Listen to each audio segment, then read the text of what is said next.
Once again a very good evening to all. हम दो part इस चैप्टर के डिफाइन कर चुके हैं और हमने समझ लिया है। तीसरा जो पार्ट है डिफाइनिंग राइट्स। देखो दोस्त, हमें इसमें दो तीन चीजें समझना होंगी। डिफाइनिंग राइट्स यानी आपके अधिकारों का निर्णय करना। अधिकार किसके?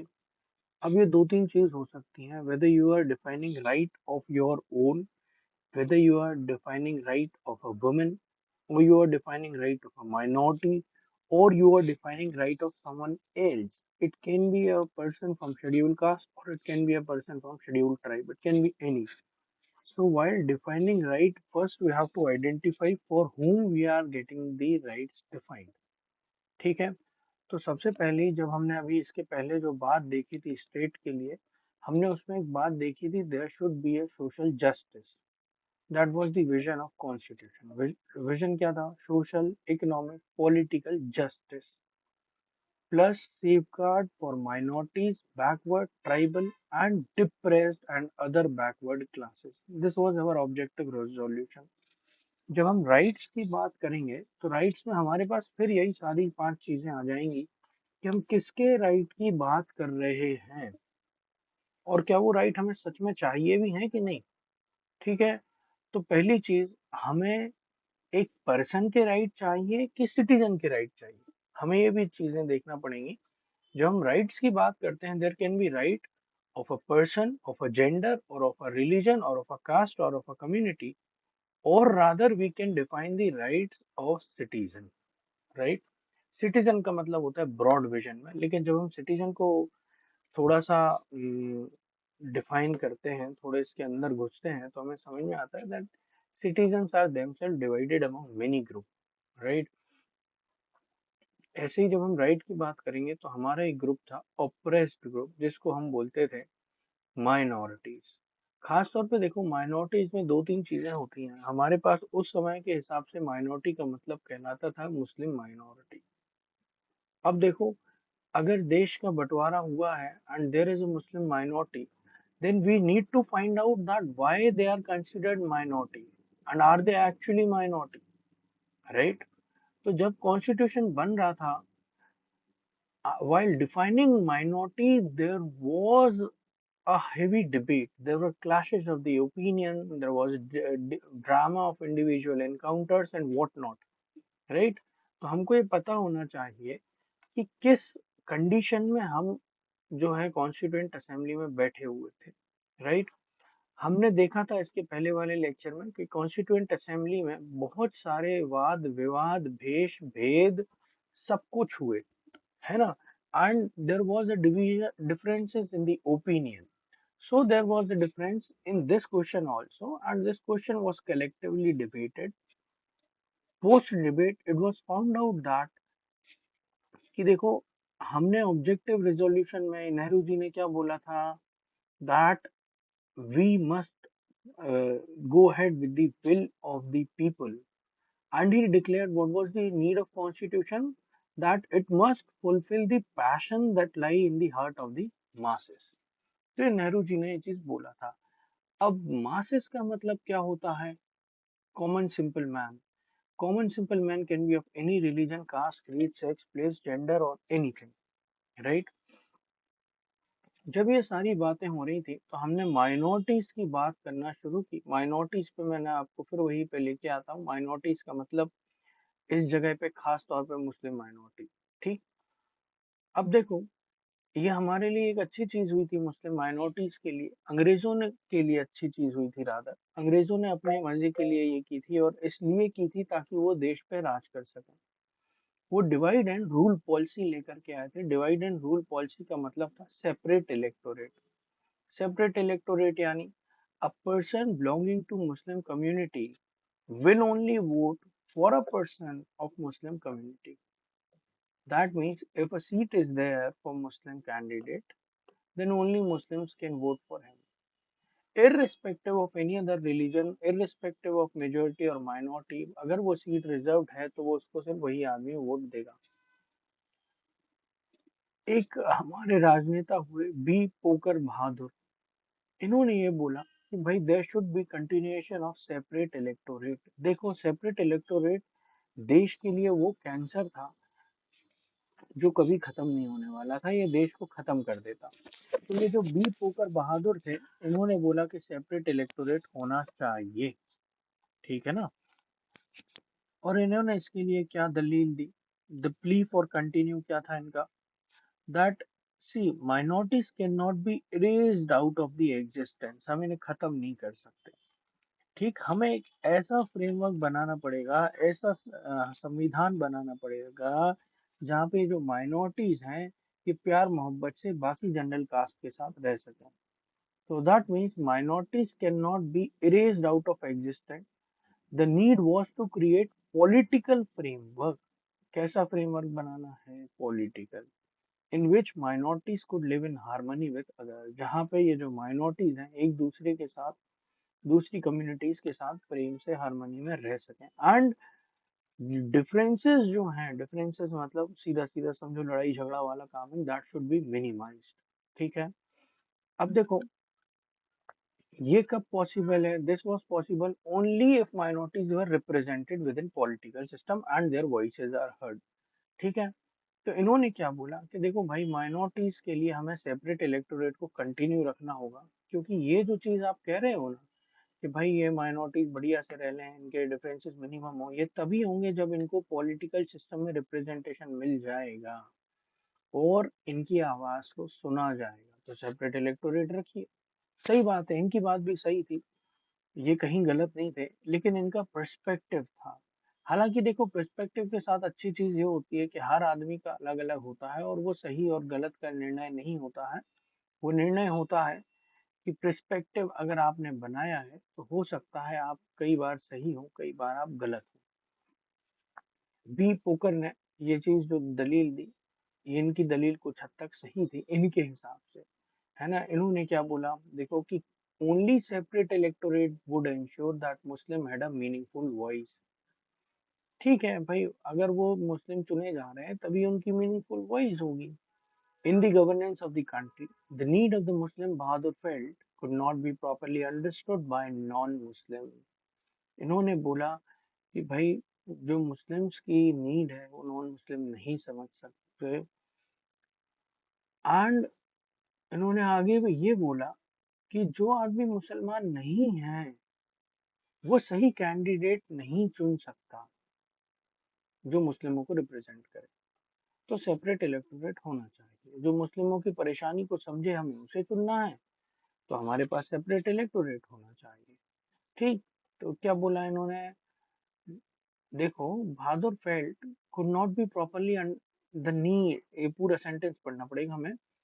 Muslim had a meaningful voice in the governance of the country. The need of the Muslim, Bahadur felt, could not be properly understood by non-Muslim. Nor could a true representative of Muslim be chosen by the people who do not belong to that community. यानी एक हम वही सही आदमी नहीं चुन सकते अगर वो दूसरे कम्युनिटी के लोग चुन रहे हो। अब देखो, पोकर बहादुर की ये जो डिमांड है, बी पोकर बहादुर की, ये उस समय डिमांड आई है जब देश खंड खंड हो चुका था, देश के दो टुकड़े हो चुके थे। अब देखो, संविधान सभा में बोलने की आजादी थी, सब अपना अपना हिस्सा बोल सकते थे, इन्होंने भी बोला, लेकिन क्या ये सही था, क्या इस पे लोग एग्री करते? देखो, ये बात बहुत अलग हुई, लोगों ने इस पे एग्री नहीं करा एंड दे डिनाइड। लोगों ने ये बोला कि भाई, अंग्रेजों ने ये आपके साथ गेम खेला था ताकि आपके ऊपर हम राज कर सकें, है ना, और हम मिसगाइड कर सकें। देखिए ये जो ग्रीन हाईलाइटेड पार्ट है, the English played their game under the cover of safeguards. क्या बोला था इंग्लिश वालों, that we are providing the safeguard to the British people, that was their policy of divide and rule, that was their deliberate policy. R V Dhulekar ने बोला था, with the help of it they alluded अपने तरफ खींच लिया, that is किसको, minorities को, to the long लल, लल का मतलब नल एंड वाइड पे, जीरो पे लेके आ गए। Give it up now, there is no one to misguide you. उन्होंने क्या किया था, आपको भ्रम से खींच लिया था कि आप हमारा साथ दें, तो आप इस भ्रम में रह आए कि हमें कुछ अच्छा मिलेगा, और आपको कुछ भी नहीं मिला। अब आपके लिए मिसगाइड करने वाला कोई नहीं है, अब आप ये डिमांड छोड़ दीजिए अंग्रेजों की। ये सेंटेंस 1 मार्कर में पूछा जाता है कि ये सेंटेंस किसका था, या 3 मार्कर में कई बार आता है कि इस सेंटेंस के बारे में बताइए। अब देखिए सेपरेट इलेक्टोरेट क्या है, जहर है। ऐसा किसने बोला था, सरदार वल्लभ भाई पटेल ने। क्या बोला था, it is the poison that has entered the body politics of our country. ठीक है, सरदार वल्लभ भाई पटेल ने क्या बोला था कि यदि हम सेपरेट इलेक्टोरेट ले आते हैं तो वो एक कम्युनिटी के दूसरे अगेंस्ट में खड़ा कर देगी, देश को फिर बांट देगी, खून खराबा हो जाएगा। और ट्रेजिक पार्टीशन इसी सब कारण से हुआ है। क्यों, क्योंकि आपने देश की दो कम्युनिटीज को बांट दिया, हिंदू अलग मुस्लिम अलग। और आप चाहते हैं कि शांत हो, आप चाहते हैं कि अगर देश शांत हो, देश में शांति बनी रहे, प्यार मोहब्बत बनी रहे, then do away with the separate electorate. ऐसा पटेल का कहना था, सरदार वल्लभ भाई पटेल का। आगे आते हैं, देखिए सरदार वल्लभ भाई पटेल ने क्या बोला कि भाई सेपरेट इलेक्टोरेट सही है, मैं तुम्हारी बात मान रहा हूँ। पोकर को बोला, "हाँ भाई ठीक है, तुम भाई बड़े आदमी हो, बुजुर्ग आदमी हो, तुम्हारी बात हम मान रहे हैं, लेकिन can you show me one free country where there are separate electorate. पूरी दुनिया में एक कंट्री तुम मुझे दिखा दो, मैं तुम्हारी बात मान लूँ, क्या सेपरेट इलेक्टोरेट होगा। उन्होंने बोला भाई देखो ये सब अंग्रेजों का किया धरा था, ठीक है भाई, अगर अब कंट्री आजाद हो गई है, जब हम अब इक्वालिटी की बात कर रहे हैं, तो हम सेपरेट इलेक्टोरेट की बात नहीं करेंगे। He said, forget the past. One day we may be united. British element is gone. They have left the mischief behind. तो ये हेडिंग याद रखिएगा, ये कभी बार सोर्स में या सोर्स बेस्ड क्वेश्चन में आ जाता है। British left the land but they have left the mischief behind. मतलब वो अंग्रेज तो चले गए, हम कहते हैं ना अंग्रेज तो चले गए, अंग्रेजी छोड़ गए, ऐसे उसी समय सरदार वल्लभ भाई पटेल ने कहा था अंग्रेज तो चले गए लेकिन ऊधम करके यहीं छोड़ गए, और वो हमारे लिए एक कैंसर बन के रह गया, बीमारी यहीं छोड़ के चले गए। ठीक, आगे देखिए। अब ये सरदार वल्लभ भाई पटेल साहब अकेले नहीं थे जिन्होंने सेपरेट इलेक्टोरेट का अपोज किया। बी पोकर सपोर्ट कर रहे थे, वल्लभ भाई पटेल पहले थे जो अपोज कर रहे थे। दूसरे थे गौरव वल्लभ पंत। गौरव वल्लभ पंत का कहना यह था कि देखो separate electorate is not only harmful for the nation but it is also harmful for the minorities, right. इन्होंने ये क्या बोला कि success of democracy is judged by the confidence it generate among the different section of the people.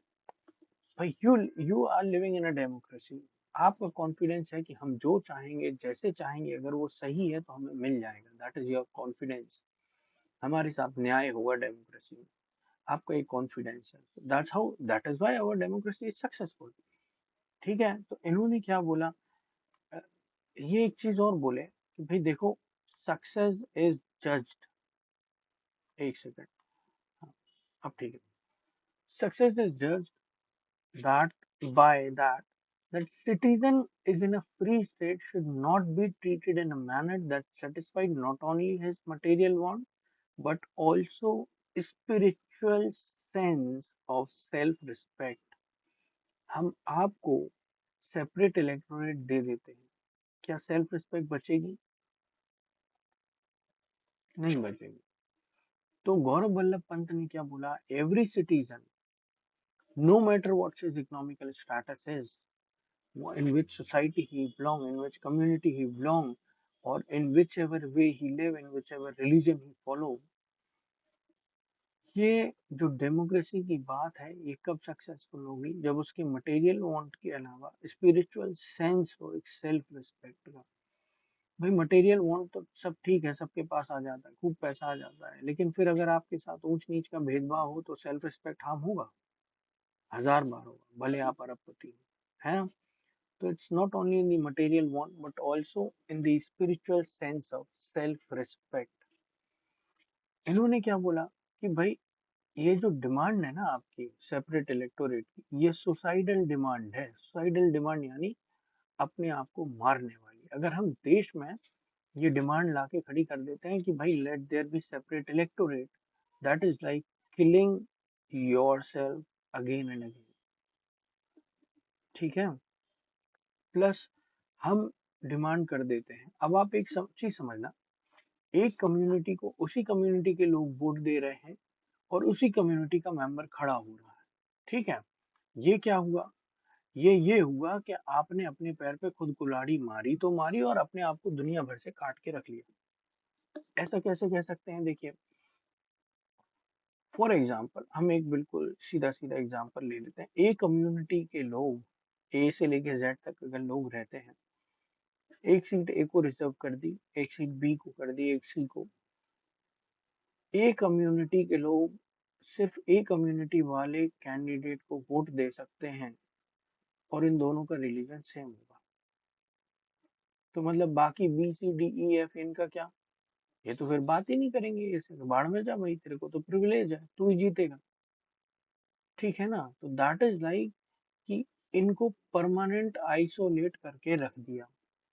अभी तक तो क्या हो रहा था कि कम से कम आप देश में हैं तो आप खड़े हो रहे हैं, ठीक है, सीट रिजर्व कर दीजिए आप, लेकिन सेपरेट मत कीजिए। रिजर्व सीट का मतलब और सेपरेट सीट का मतलब एक बार समझो। रिजर्व सीट क्या होती है, अ seat is reserve for women candidate for example.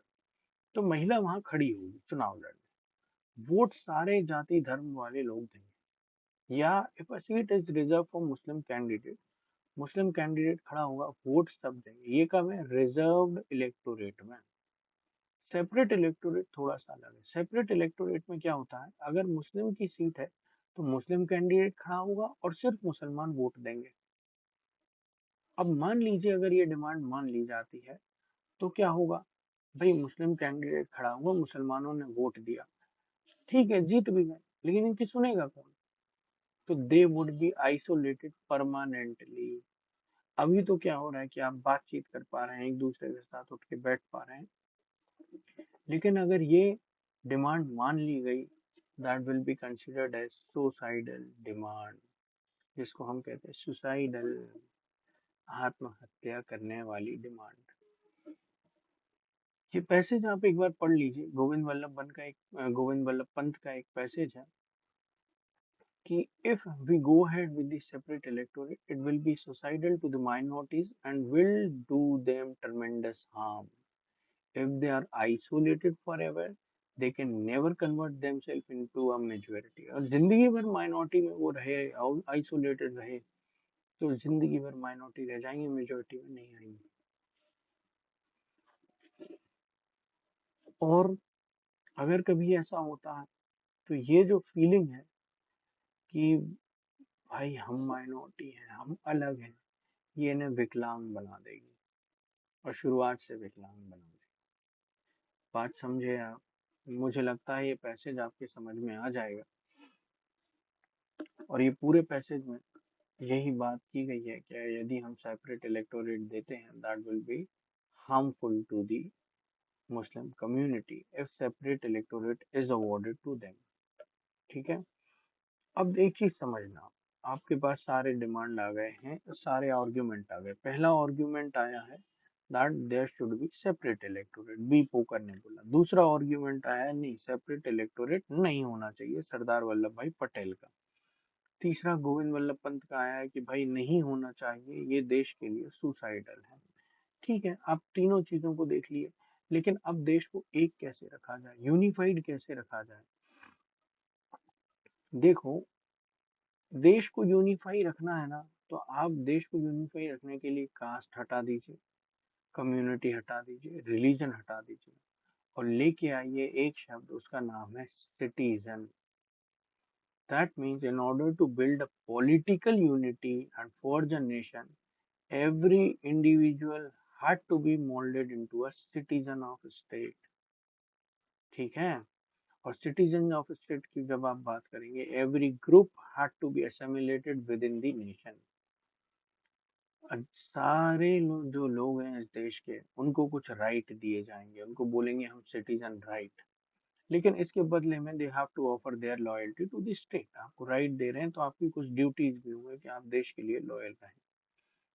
दूसरी चीज, अगर आपको देश को यूनाइटेड रखना है तो communities can be recognised as cultural entities. मतलब ठीक है, इसमें हमारा कोई दिक्कत नहीं है कि भाई कल्चरल एंटिटी है, community can be, you can protect your culture, you can work for your culture, लेकिन हमारी गलती क्या है? हमारी गलती हो जाती है कि हम सिर्फ और सिर्फ कम्युनिटी के मतलब में सोचते रहते हैं। We always think in terms of community and never in terms of citizen. ऐसा वल्लभ भाई पंत ने बोला था। देखो, कम्युनिटी को जब भी हम रिकॉग्नाइज करेंगे तो हम बोलेंगे they are the cultural identity. आप अपना कल्चर बचाइए, हम आपको कल्चरल राइट दे रहे हैं। But politically all the members are equal. That means when we talk in the terms of polity, this is said that the citizens are the base as well as they are actually the bottom line of social pyramid. पूरा pyramid, social pyramid इसी citizen पे टिका हुआ है। अगर citizen नहीं होगा तो फिर सारा आपकी सोसाइटी खत्म हो जाएगी। ठीक है ना? तो ये चीजें वल्लभ भाई पटेल ने बोली थी। एक क्वेश्चन हमेशा बनता है और ये 8 मार्कर बनता है, what are the views of Sardar Vallabhbhai Patel on the question of separate electorate. तो इसमें से आपको करीब 8 से 10 पॉइंट आपको मिल जाएंगे कि गोविंद वल्लभ भाई पंत ने क्या क्या बोले थे और कैसे इसको सुसाइडल बोला था। ये जस्टिफाई करने के लिए भी आ जाता है that statement of Govind Vallabhbhai Patel that it is suicidal uh, actually makes a difference comment, या ऐसा करके कुछ आ जाता है। अब देखिए, मुस्लिमों में भी एक मुस्लिम थी बेगम एजाज रसूल। इन्होंने बोला था कि ये जो सेपरेट इलेक्टोरेट है ये सेल्फ डिस्ट्रक्टिव है, अगर ये आ जाता है तो मुसलमानों को ऑटोमेटिक मार के रख देगा। इन्होंने ये चीज क्यों बोली थी? इन्होंने ये बोला था कि भाई मुस्लिमों के लिए अगर हम सेपरेट इलेक्टोरेट ले लेते हैं ये देश से कट जाएंगे और अपने आप को माइनॉरिटी मानने लगेंगे। इंस्टेड ऑफ दैट इनको क्या करना चाहिए कि भाई डेमोक्रेटिक पॉलिटिक्स में एक्टिव पार्ट लो और ये इंश्योर करो कि उनकी वॉइस जो है वो सुनी जाती है पॉलिटिकल सिस्टम में। ठीक, ये किसने बोला था? बेगम एजाज रसूल। ये 3 मार्कर में आता है, what were the views of Begum Aizaz Rasul. अब देखिए, एक एनजी रंगा थे, सोशलिस्ट लीडर थे, पीजन मूवमेंट के लीडर थे। इन्होंने क्या बोला कि भाई ये जो ऑब्जेक्टिव रिजोल्यूशन है ना, जहाँ आप सोशल इकोनॉमिकल पॉलिटिकल बात कर रहे हो, सारी बातें सही हैं, बट हमारे देश की जो रिक्वायरमेंट है ना, हमारे देश की रिक्वायरमेंट इससे आगे बढ़ के कुछ पाने की है। This is not at all about the social requirement of one person और पॉलिटिकल रिक्वायरमेंट ऑफ सिटीजन। हमारी जो रिक्वायरमेंट है वो माइनॉरिटीज की रिक्वायरमेंट है, और इनके हिसाब से इन्होंने बोला था कि माइनॉरिटीज कौन है हमें पहले डिफाइन करना पड़ेगा। इन्होंने कहा था देखो, माइनॉरिटी कौन होता है? वो नहीं जिसको जातिवाद से अलग किया है। जातिवाद से तो वो अलग हुआ ही है, लेकिन उसकी जाति के पीछे अलग होने का कारण था उसका पैसा, पैसा ना होना। तो minorities to be interpreted in economic terms. भाई सही बात है, आप गरीब आदमी को ही देखते हो उसके साथ ही ज्यादा बेकार व्यवहार होता है। आप किसी भी भिखारी से जाके पूछते हैं क्या भाई क्या जाती है तेरी? नहीं पूछते हैं। क्यों? क्योंकि वो गरीब है, इसीलिए हम उसको बिल्कुल समाज से काट के रख देते हैं। तो एनजी रंगा ने क्या बोला था कि minority should be interpreted in terms of economy, economic minority में ही हम देखेंगे। इन्होंने आगे बोला दैट एक्चुअली में जो रियल माइनॉरिटी है they are the poor and downtrodden and welcome. इन्होंने बहुत प्यार से खुले दिल से स्वागत किया था कि भाई लीगल राइट होना चाहिए, अच्छी बात है। गरीब भिखारी आदमी है, उसको तुम्हारे लीगल राइट से क्या लेना देना? या गांव में जो आदमी रह रहा है उसको तुम्हारे से राइट टू लिव से क्या लेना देना? वो तो शुद्ध शांति प्यार मोहब्बत से रह रहा है, खेती किसानी कर रहा है। एसोसिएशन से उसको क्या लेना देना? सिविल लिबर्टी से उसको क्या देना? तो उसने क्या बोला कि भाई साहब देखो, गांव में आपको या फिर मासेस के लिए आपको अगर कुछ करना है तो they will need protection, right? किसको? जो गरीब लोग हैं, they will need protection, they need crops and they need a ladder. भाई रईस आदमी इतने ऊपर है, गरीब आदमी इतने नीचे है, दे नीड लैडर, ताकि ये जो ऊंच नीच का फर्क है ये खत्म किया जा सके और वो भी इक्वालिटी पे आ जाए। देखिए एनजी रंगा ने आगे क्या बोला था। आगे ये बोला एनजी रंगा ने कि भाई this is not about Hindus in Pakistan और सिख और Muslims in India, the real minority are the masses of the people of this country. ठीक, एक चीज। दूसरी चीज इन्होंने बोला था कि जो एक्चुअली में माइनॉरिटी है वो है ट्राइबल। ट्राइबल क्यों? क्योंकि भाई जिंदगी भर इनके पास जमीन रही नहीं, शहर के लोग आते थे और इनकी जमीनें हड़प लेते थे। They are minority, right? उनकी कोई जनसंख्या कम नहीं है, वो हैं देश में अच्छे खासे लोग हैं, but still their land is gone. Why? Because they are uneducated, they are illiterate people, they are simple living people, that's why their land is gone, right? दूसरा, और कौन है माइनॉरिटी? एक है ऑर्डिनरी विलेजर। ऑर्डिनरी विलेजर की समस्या क्या थी कि वो हमेशा फंस जाता था किसके चंगुल में? Money lender. मनी लैंडर के चंगुल में फंसा, उस पर जिंदगी भर ब्याज लगता रहा, वो कभी नहीं निकल पाएगा। He will always remain a minority, उसका शोषण होता ही रहेगा। या फिर जमींदार, या फिर मालगुजार, ये ऐसे लोग हैं, they are able to exploit the poor villagers. और ये जो पुअर विलेजर्स है ना, actually they are the minorities, क्योंकि देश में ज्यादातर हिस्सा हमारे देश में गरीब आदमी का है, ज्यादा जनसंख्या हमारे देश में गरीब आदमी की है। तो ऐसा कहना था एनजी रंगा साहब का। अब देखिए आगे बढ़ते हैं। एनजी रंगा ने कॉन्स्टिट्यूएंट असेंबली में ये बोला था, whom are we supposed to represent? हम किसको रिप्रेजेंट करने वाले? ऑर्डिनरी मास को। लेकिन हम में से कोई भी ऑर्डिनरी मास नहीं है, right? And we are no one among, none of us is among the ordinary masses, nor do we belong to masses themselves. ठीक है, we stand for them, but masses themselves are not able to come up in the constituent assembly। भाई आप किसान के हित की बात कर रहे हो, अच्छी बात है, उस किसान को आने दो ना। भाई वो नहीं आ पा रहा है। वी आर हियर, हम इस कॉन्स्टिट्यूंट असेंबली में बैठे हैं एज देयर ट्रस्टीज। ट्रस्टीज यानी जो उनकी रक्षा करता है, देख रेख करता है, as their champions, and we are trying our best to speak for them. ये एनजी रंगा ने बोला था। एनजी रंगा ने क्या बोला, आप एक बार और ध्यान रखिएगा, that is about the minorities. और कौन सी माइनॉरिटीज? Economic minorities. अब देखो हमने दो माइनॉरिटी अभी पढ़ ली। पहली हमने क्या पढ़ी थी? Separate electorate. सेपरेट इलेक्टोरेट की किसने वकालत की थी? बी पोकर बहादुर ने। उसके बाद हमने सरदार वल्लभ भाई पटेल के बारे में पढ़ा था।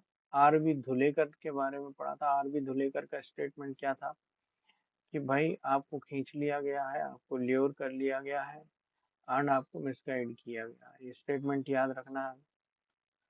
वल्लभ भाई पटेल ने क्या कहा गया था कि ब्रिटिश तो चले गए, but they have left the मिसचिफ behind. इसके बाद हमने किसकी बात की थी?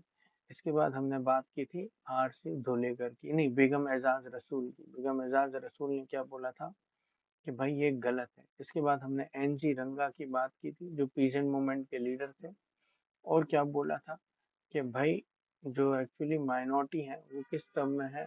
इकोनॉमिक टर्म में। एक और बचे हुए थे, जो अभी भी बचे हुए हैं, उनका नाम है जयपाल सिंह। जयपाल सिंह ट्राइबल थे। ट्राइबल मतलब ये ट्राइबल एरिया से आते थे। इन्होंने ये बोला, भाई देखो मैं आदिवासी हूँ, I do not expect to understand the legal intricacy of the resolution। आप लेके आ गए रेजोल्यूशन होना चाहिए, ये होना चाहिए, अंग्रेजी में लिख दिया। अब भाई गरीब आदिवासी जिसने कभी पढ़ाई की नहीं, जंगल में जाता है, फल खाता है, मजे से रहता है, वो गरीब आदमी आदिवासी, उसको क्या लेना देना है ना? लेकिन उसको इस चीज से लेना देना है कि हम जितने लोग हैं, we should be able to march in the road to freedom and fight together. इन्होंने क्या बोला? इक्वालिटी होना चाहिए। बात समझे? इन्होंने और क्या बोला कि भाई देखो हमारे जो लोग हैं, हमारे मतलब ट्राइबल जो लोग हैं, इनको पिछले 6,000 सालों से एक्सप्लॉइट किया जा रहा है, बहुत गंदे तरीके से ट्रीट किया जा रहा है और नेग्लेक्ट किया जा रहा है ना? लेकिन इन्होंने आगे क्या बोला कि भाई हमें इनसे मतलब नहीं है, बट स्टिल हम जवाहरलाल नेहरू पे भरोसा करते हैं, इनकी बात को हम सुनते हैं कि भाई जो पुराना किस्सा था, पुराना चैप्टर था, वो खत्म हो गया। अब नया चैप्टर एक इस इतिहास में शुरू होने वाला है। And new chapter is of independent India. कैसा है इंडिया? जहाँ पे इक्वलिटी ऑफ अपॉर्चुनिटी हो और कोई भी नेग्लेक्टेड नहीं हो, कोई भी डिस्क्रिमिनेटेड नहीं हो। तो जयपाल सिंह के व्यूज आ सकते हैं, कई बार पूछे जाते हैं 3 मार्कर में, what were the views of Jaipal Singh. एक बार आप इसको पढ़िए, आपके समझ में आ जाएगा। जयपाल सिंह ने आगे क्या बोला था कि देखो, tribals are not the numerical minority. Number तो बहुत है इनका, ये 10-20% से ज्यादा है, ये माइनॉरिटी माइनॉरिटी वाले नहीं है। उन्होंने क्या बोला था? माइनॉरिटी नहीं है, बट दे नीड प्रोटेक्शन। इनको प्रोटेक्शन की जरूरत है। ट्राइबल की क्यों जरूरत है? क्योंकि इनका जो जमीन थी जहाँ ये सेटल्ड थे, वो जमीन छुड़ा ली गई। इनके जो फॉरेस्ट थे वो छुड़ा लिए गए। इनके जो पैस्चर्स थे, पैस्चर्स यानी चारागाह, वो छुड़ा लिए गए। और इनको फोर्सफुली भगा दिया गया। And they were forced to move in search of new homes. अच्छा, इनको क्या बोला जाता था? Primitive and backward. भाई सही बात है, हम भी आदिवासी को यही बोलते हैं, अनपढ़ गंवार है, आ गया कहीं से पीछे से, है ना, जंगली आदमी है। अभी भी ये देश के कई हिस्सों में हमारे यहाँ बोला जाता है। तो जब अभी ये चीज हो रही है तो बाद की क्या चीज बोलेंगे? They were they were they were treated as primitive and backward. इन्होंने क्या बोला था कि we want to mix with you, we are willing to mix with you, but same step should be taken from your end. तभी तो हम भाई मिक्स हो पाएंगे, अदरवाइज हम मिक्स ही नहीं हो पाएंगे। आप हमें अलग बोलते रहेंगे, प्रिमिटिव बैकवर्ड। इन्होंने ये बोला था कि भाई देखो, सेपरेट इलेक्टोरेट हो चाहे ना हो, लेकिन रिजर्व्ड इलेक्टोरेट होना चाहिए, है ना। रिजर्व्ड इलेक्टोरेट का मतलब क्या होता है?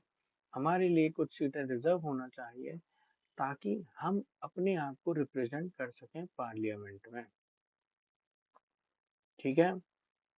अब बात आती है एक्चुअल में रिजर्व्ड इलेक्टोरेट में जो मेन गेम खेला था, वो खेला था डॉक्टर बी आर अम्बेडकर ने।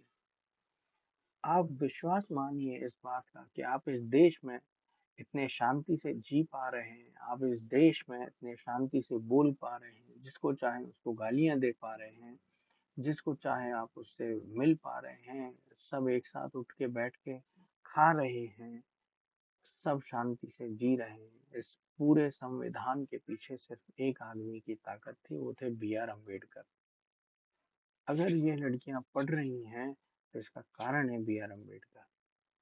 अगर ये व्यक्ति नहीं होते तो शायद आप और मैं इतने आसानी से नहीं पढ़ सकते। ठीक है। अंबेडकर ने क्या डिमांड किया था? अंबेडकर ने बोला था कि सेपरेट इलेक्टोरेट होना चाहिए डिप्रेस्ड क्लास के लिए। हालांकि गांधी जी ने अपोज किया था इस बात का। ठीक है। गांधी जी ने क्या बोला था कि अगर सेपरेट इलेक्टोरेट आ गई, सेपरेट इलेक्टोरेट का मतलब पहले समझो आप, मैंने अभी समझाया था, भूल गए हो तो याद दिला दूं। यदि ए जाति का आदमी है, वो चुनाव में खड़ा है, तो वो सीट उसको रिजर्व हो जाएगी, लेकिन वोट ए से लेके जेड तक सभी देंगे। लेकिन खड़ा कौन हो सकता है? सिर्फ वो ए जाति का आदमी। This is called reserved electorate. ठीक है। अब रिजर्व्ड इलेक्टोरेट कभी आ जाती है तो क्या होता है? इससे एक परमानेंट सेग्रीगेशन बन जाता है सोसाइटी में। भाई इसको क्या है, इसको तो आरक्षण का बेनिफिट मिलना, और ये तो वैसे ही जीत जाएगा। तो this sort of thing was there, है ना। अब ये चीज हुई तो, है ना। लेकिन इसमें एक चीज और देखो, कि ये जो डिप्रेस क्लासेस थी, जिनको हम बोलते हैं क्या, दलित क्लासेस जो थी, इनको एक चीज समझना चाहिए हमें कि इनकी जो समस्या है, that can not be resolve through protection and safeguard alone. भाई आपने चुनाव में दे दिया, ठीक है, कोई जीत गया, लेकिन क्या उसके साथ डिस्क्रिमिनेशन बंद हो गया? ये गारंटी दे रहा है क्या? नहीं दे रहा। तो ये जो डिसेबिलिटी है, this is caused by the social norm and the moral value of the caste society, है ना। तो डिप्रेस्ड क्लास के लिए आप चाहें तो रिजर्व सीट दे दें, लेकिन इससे समस्या सुलझ जाए इसकी कोई गारंटी नहीं है। इसका लाइव एग्जांपल समझ लीजिए आप, आपके घरों में आज भी कोई स्वीपर आता हो, या आपने कभी अगर अपने ग्रैंडफादर या ग्रैंड मदर को देखा हो, वो ये बोलते थे कि फलां जाति का आदमी हमारे घर में नहीं आएगा। तो ये चीज क्या है? ये चीज यही है कि ये डिसेबिलिटी है, और इस डिसेबिलिटी में कोई कोई कोई राइट और उसकी सेफगार्ड की या प्रोटेक्शन की कोई बात नहीं है। ये डिसेबिलिटी क्यों आई है?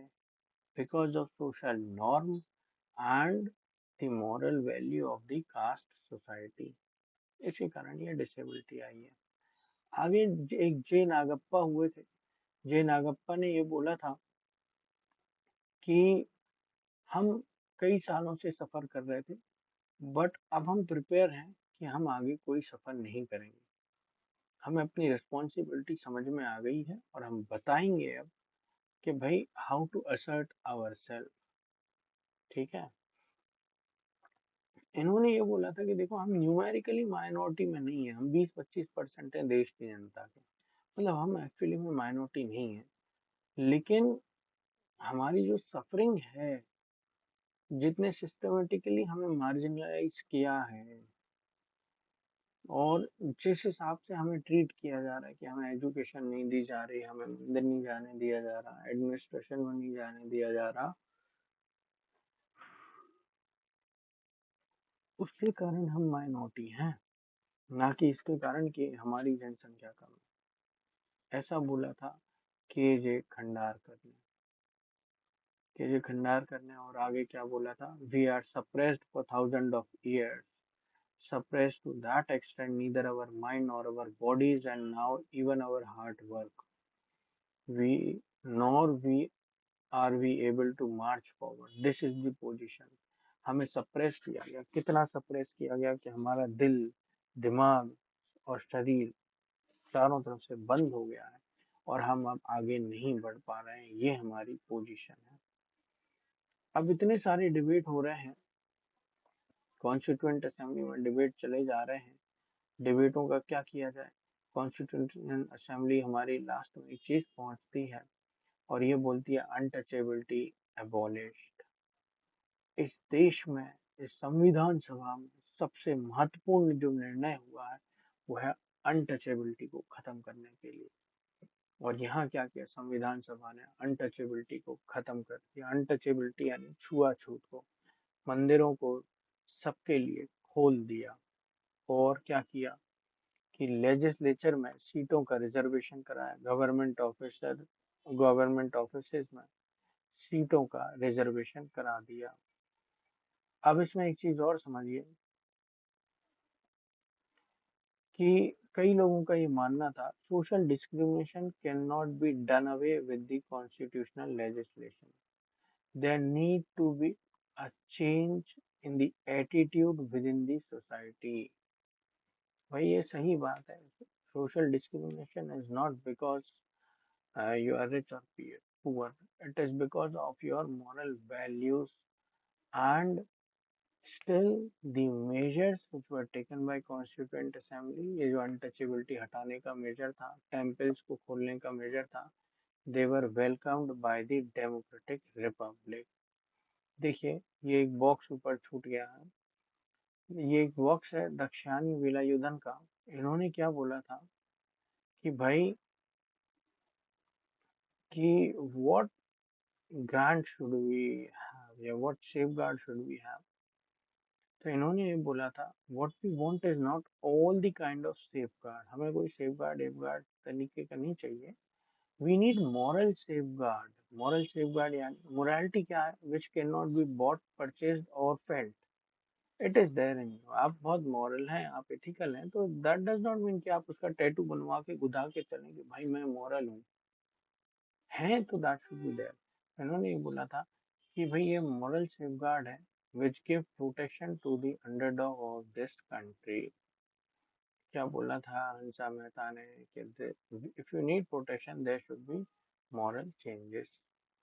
अब देखिए हंसा मेहता ने आगे क्या बोला था, महिलाओं के लिए बात की थी इन्होंने। इन्होंने ये बोला था कि भाई हमें कोई प्रिविलेजेस नहीं चाहिए, ना हमने कभी प्रिविलेजेस चाहिए। हमने सिर्फ एक चीज मांगी है, वो क्या है? Social justice, economic justice, political justice. ये तीन चीजें मिल जाए और इक्वालिटी मिल जाए, इक्वालिटी यानी समानता का अधिकार, हमारी सारी समस्याएं खत्म हो जाएंगी। ये बोला था हंसा मेहता ने। ठीक है। अब देखिए इसमें से जो क्वेश्चन बनते हैं जनरली, या तो स्टेटमेंट उठा के पूछ लिया जाएगा ये स्टेटमेंट किसका है, वो 1 मार्कर बनेगा। 3 मार्कर जनरली इसमें से पूछा जाता है कि नेहरू जी के, या अम्बेडकर के, या गांधी जी के, या फिर आर.वी. दुले करके, या सरदार वल्लभ भाई पटेल के सेपरेट इलेक्टोरेट में क्या व्यूज हैं। 8 मार्कर जनरली जब भी आता है तो उसमें पूछा जाता है what were the different views ascertained by the constituent assembly.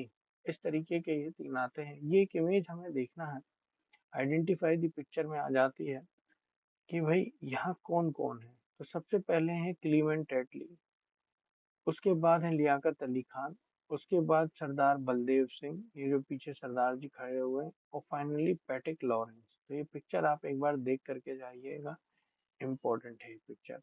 उम्मीद है यहाँ तक आपको पार्ट 3 तक समझ में आ गया होगा।